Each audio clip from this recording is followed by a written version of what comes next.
Hello everybody, welcome to my newest video. This is the creation of my Sturm Brightblade drawing. This was created for the Dungeons and Dragons Fantasy Art group on Facebook, and the prompt was Sturm Brightblade, a character from the the Dragonlance novels, which I believe were created in the mid to late 90s. I don't think I read any of them. I think I was reading Forgotten Realms at the time. But, so I just started out, I knew I wanted to get this piece done as quickly as possible because we had like a 2 week deadline. And so I decided to do a comic book style drawing with pen and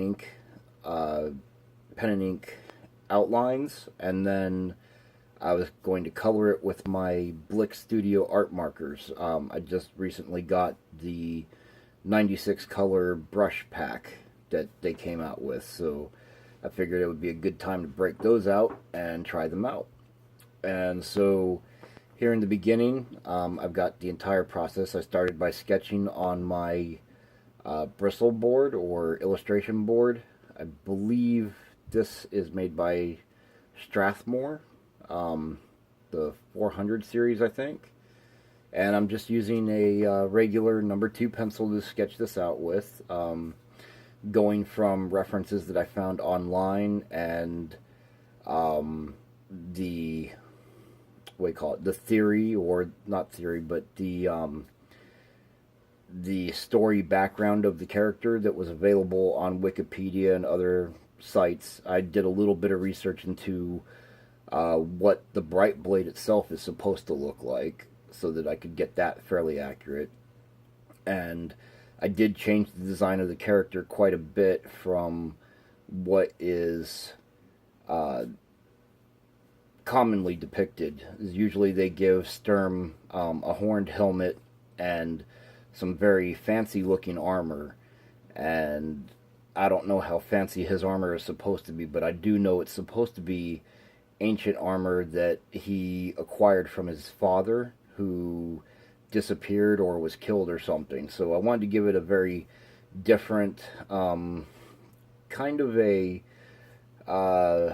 like that archaic draconian look to it. So instead of horns, I gave it these big metal spike things that stick out on it that would theoretically like deflect blows in an interesting way. That it's, I don't know, a little bit reminiscent of some of the design elements in the comic book character Galactus. But I definitely did not want to just copy that. It was kind of just the shape of the flanges that come out of his helmet that make it look that way. So I'm still sketching here. I mean, I've cranked this up to 4,000%, but it did take a while. And now I've moved on to the ink. I'm using, I believe that I'm using Dick Blick brand waterproof India ink. I know it is waterproof for sure, but I've had it in jars for years and not entirely sure which brand it actually is that I'm using. So I'm going through and using a brush, just quickly inking in the outside edges of the character. I had some shading going on with the pencil that I just I was gonna do like the whole cross-hatching thing, and I decided I would leave that out and make all of the shadows and everything that are in the character and all the texture. I would try to get all of that with just using the alcohol markers instead of actually inking it all in and then just letting the color work with that.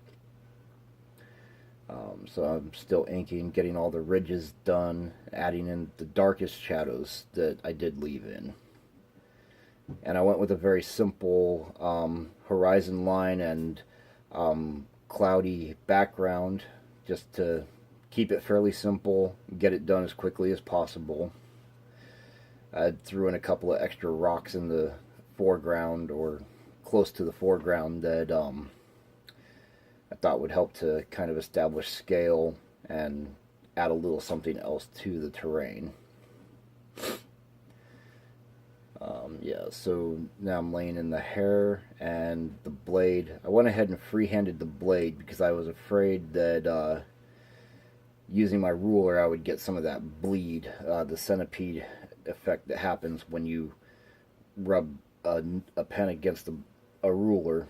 They do have cork underneath of them that's supposed to help with that, but I've had it, you do your line, and when you pull the ruler away, you get that big long smear, and that just completely ruins your day. So now I've got on the right side of me, that is a color chart that I created with my old Blick Studio art markers, and as I go through the process, I'll be checking my new markers because I found there were quite a few differences between the old set that I had and the new set with the brush tips. Some of those colors are not even close. I think my old ones were maybe completely dead, and these new ones were in pretty good shape.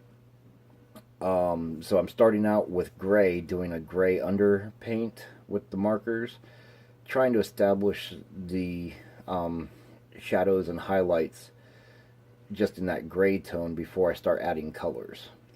And I'm not sure if this is really the best way to do things, but it seemed like a good idea at the time, and as I worked up the drawing more later on, it seemed like this might be all wasted effort.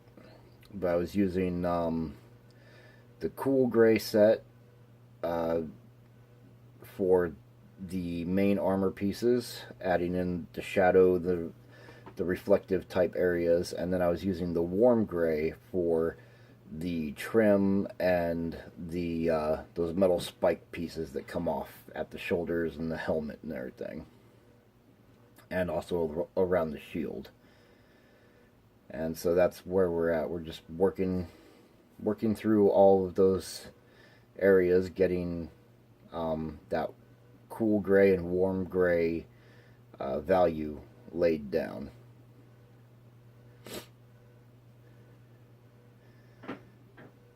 And even now, I mean, this, if I had worked that up even more, just using those two sets, that probably would have been enough for the character. Leave it in the gray tone. It would have been kind of cool. But I definitely wanted to put color in it, so we kept on going.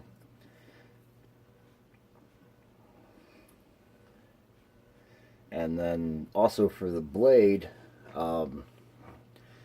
it was just before or actually it was after I did in the gray scale that I went and researched, or I'd already pulled up the information about the blade, but I didn't remember all the details. So I went looking to see what if there were anything, if any of that information described what the handle looked like, or what was in the handle, or any of that stuff. So that's when I realized that the handle itself was supposed to be gold and the blade is silver, so that kind of, I had to work around that when I'd already laid in all that grayscale on it. But I think that actually turned out pretty well, as we'll see here in a little while. At this point I've laid in the flesh tone. Here it comes. Now I'm laying in the gold. I've already laid in the flesh tone and the hair color. And so there we go, my gold handle. And then I jumped into the red gems. It had, the description said there was a red gem in the hilt or on the blade, so I went ahead and put it up there in that cross piece. And then I also put a triangular one that's kind of resembles like a maybe like a 10-sided die wedged into the base of the hilt. That's decoration, and it would do some damage if you smash someone in the head with that, which is what that piece at the bottom is for. So now I'm going through with some orangish brown tones, laying in that trim, which I felt like it should be like a like a bronze or brass type color. I didn't want to go with gold. I felt like gold would be too decorative and um, less than less than ideal for any kind of combat situation. And so I made sure to go with a lighter tone. And there, I think one of my markers came with a little too little ink in it, and so it ran out.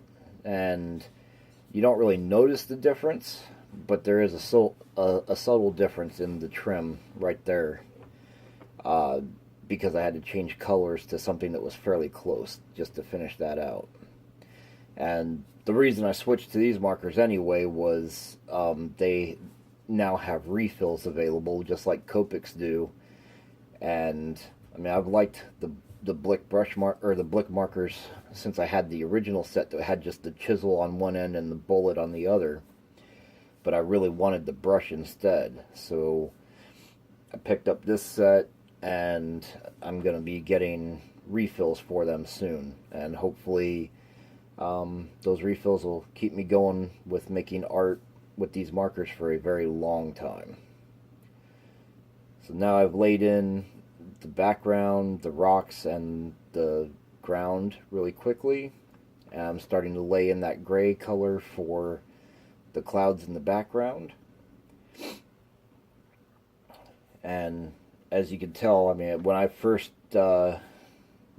sketched this out, I just went with the general outline shape of those clouds, and at this point I'm actually coloring them in such a way that I'm creating some texture there. I'm creating some of that like three-dimensional form of a cloud, the way that light reflects and it shadows with the forms of the cloud. So I'm working with yellows and oranges in that first base. And then the second layer of clouds, I went with more of an orange and red color. And then in the third group, I went with a blue, and then up in the top centerpiece that goes across the top, I went with purples up there. We'll be getting to that shortly. I was really liking everything except I had not really planned out the colors for the background, and at this point that background was so colorful that I felt that the character was getting lost in the image. So I knew that purple at the top really needed to be dark because I want that blade to show up. I mean, it's the Brightblade, so it has to be one of the brightest things in this whole image. And so I deepened in the purple, giving it a lot more form and shadow.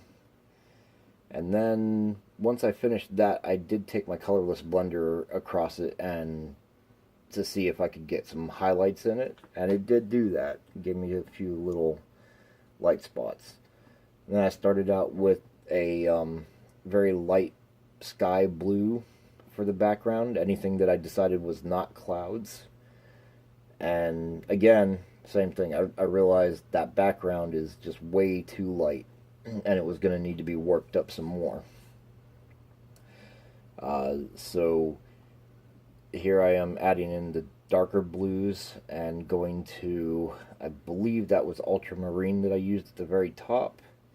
And I was trying to blend them in together a little bit, and just felt that it was all way too light. So that character is not really popping out, and I'm not even done with his armor yet. So at this point, I got my cool grays back out, and I went back to work on the armor, trying to bring it down to a much darker value, as I wanted much more contrast between the lights and the darks in that. I mean, I was pretty happy with the what do you call them, the trim and the flanges that come off of his armor, but the armor itself was not nearly where I wanted it.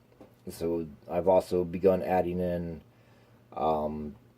like orange reflective bits on the back side and the downside of objects, and using I believe it was Horizon Blue I was using in the highlight parts to kind of give it like the effect that it was reflecting the light from around the anything that was around the character.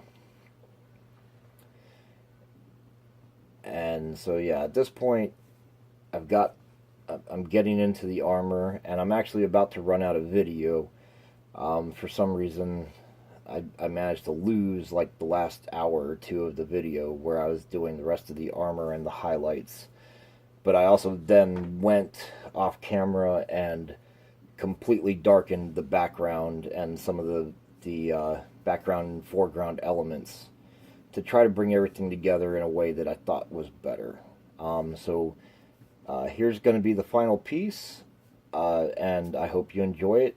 The full-size image is available for download at my Patreon site for free. The site is patreon.com/EricNMIPerkins, and you'll see that on screen. Thank you very much for watching, and I hope you'll be back for the next video. Thank you.